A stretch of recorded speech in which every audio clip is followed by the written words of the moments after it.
Bismillahirrahmanirrahim. Assalamualaikum warahmatullahi wabarakatuh. Alhamdulillahirrabbilalamin. Wassalatu wassalamu ala asrafil anbiya'i wal mursalin wa ala alihi wa ashabihi wa man tabi'ahum bi ihsanin ila yaumiddin. Amma ba'd. Anak-anak sekalian yang Ustaz cintai dan Ustaz banggakan, Ustaz ingin menyapa kalian. Apa kabar pagi hari ini? Alhamdulillah, semoga semua dalam keadaan sehat walafiat, dan Allah Subhanahu wa taala terus menjaga kita, melindungi kita dari apa-apa yang tidak kita sukai. Amin ya rabbal alamin. Anak-anak sekalian, hari ini hari Selasa, tanggal 5 Januari 2021. Kita telah memasuki di semester 2.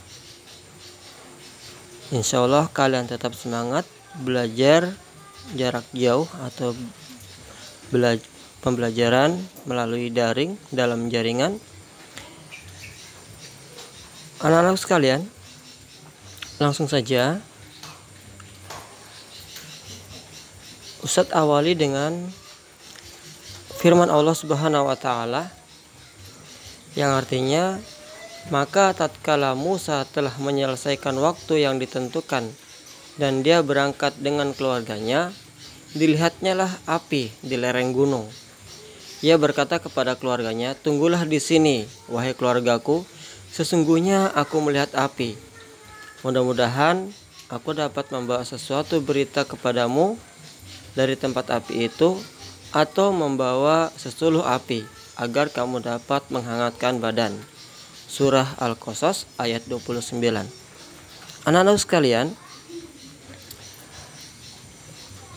api Allah Subhanahu wa taala ciptakan itu dengan banyak manfaatnya, banyak faedahnya. Salah satunya adalah memberikan kehangatan pada tubuh kita. Atau manfaat lain adalah orang tua kita atau diri kita sendiri dengan api bisa kita gunakan untuk memasak makanan atau minuman atau lain sebagainya. Anak-anak sekalian yang saya cintai dan saya banggakan, api juga bisa kita jadikan sebagai sandi atau kode untuk memberikan informasi atau berita kepada orang. Oleh sebab itu, masih banyak lain manfaat-manfaat api yang mungkin bisa kalian cari sendiri. Anak sekalian, langsung saja.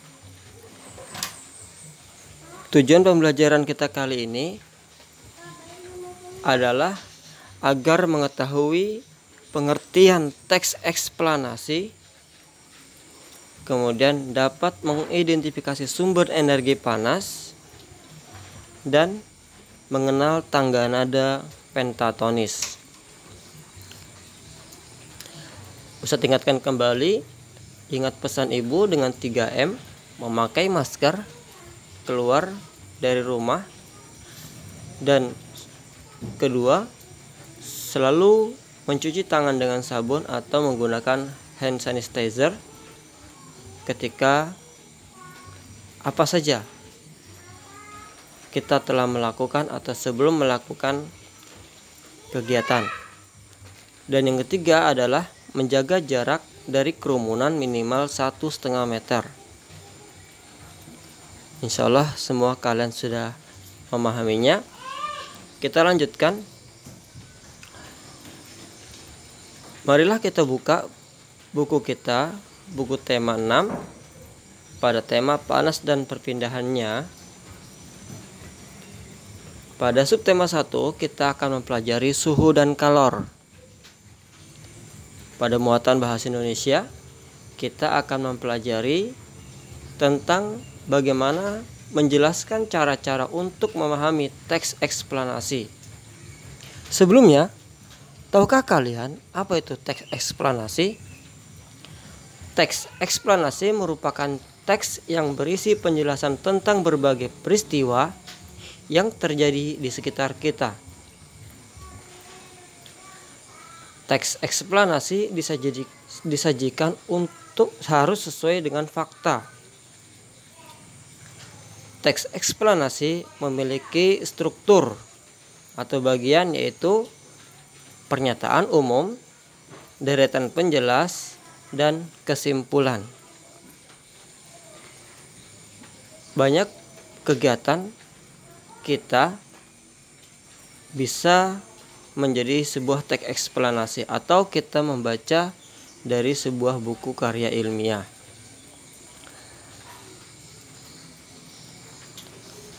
Kita lanjutkan di pembelajaran ilmu pengetahuan alam. Coba kalian perhatikan gambar yang ada pada video ini.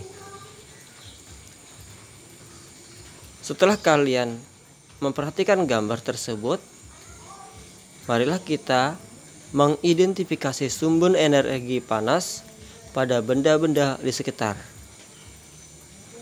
Ya, yang pertama, pada gambar kita dapat merasakan panas pada sendok tersebut karena terjadi perpindahan panas. Perpindahan panas disebut dengan kalor. Mengapa panas bisa berpindah? Karena panas dapat berpindah melalui benda-benda logam, yaitu berupa konduksi atau konduktor. Benda tersebut dapat menghantarkan panas. Kemudian yang ketiga, sumber energi panas yang digunakan dalam aktivitas gambar adalah air panas. Jadi sumber energi pada gambar tersebut adalah air panas. Air panas itu panasnya bisa merambat pada logam. Agar lebih memahami, marilah kita perhatikan gambar tersebut. Manakah yang merupakan sumber panas pada kegiatan berikut? Ya, betul.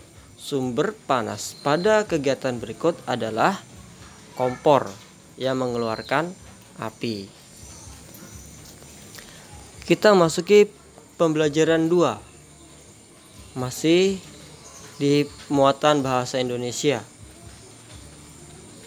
Yang pertama, kita akan mempelajari bagaimana cara membuat ringkasan dan kesimpulan dari teks eksplanasi. Berikut hal-hal yang perlu diperhatikan dalam membuat ringkasan. Yang pertama, bacalah teks dengan seksama. Membaca teks dengan seksama yaitu dengan cara membaca dengan suara yang pelan atau di dalam hati. Yang kedua, catatlah gagasan utama dari setiap paragraf. Yang ketiga, ubahlah gagasan utama menjadi kalimat efektif. Yang keempat, rangkailah kalimat-kalimat tersebut sehingga menjadi paragraf yang padu. Yang kelima, pastikan kamu menggunakan kosakata baku dan ejaan yang sesuai dengan pedoman umum ejaan bahasa Indonesia. Ya. Cara mengetahui teks eksplanasi itu ada 3. Yang pertama, membaca dengan seksama. Baca dulu teks tersebut dengan seksama, dengan cermat. Kemudian yang kedua, kalian dapat mendapatkan atau menemukan kata kunci pada teks tersebut. Yang ketiga, kalian dapat menjawab pertanyaan yang mungkin disajikan pada teks tersebut. Jawaban tersebut terdapat pada teks tersebut. Kemudian kita gabungkan menjadi sebuah teks eksplanasi.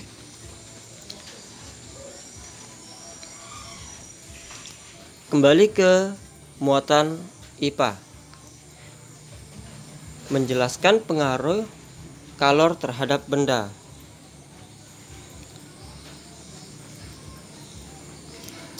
Perhatikan semua perubahan wujud benda karena pengaruh kalor berikut. mencair, gas, padat. Ya, yang pertama adalah mencair.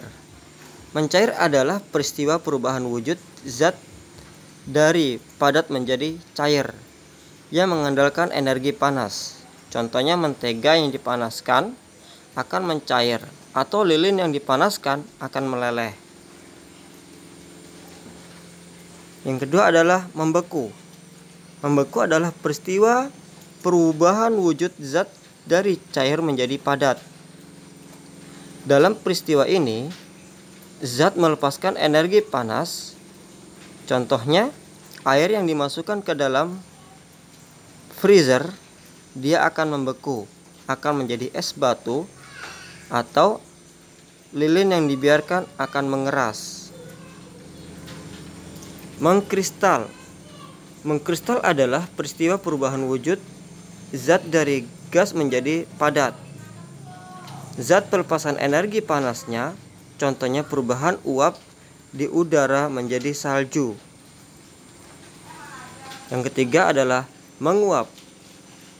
Menguap adalah peristiwa perubahan wujud zat dari cair menjadi gas. Perubahan ini memerlukan energi panas.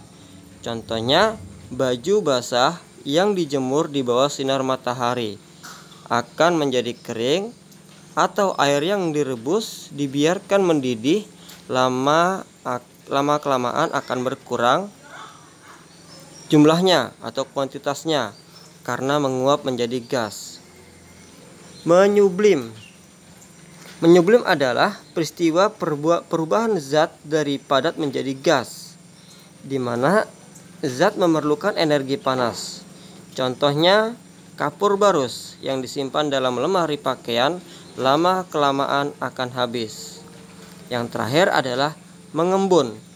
Mengembun adalah peristiwa perubahan wujud dari gas menjadi cair.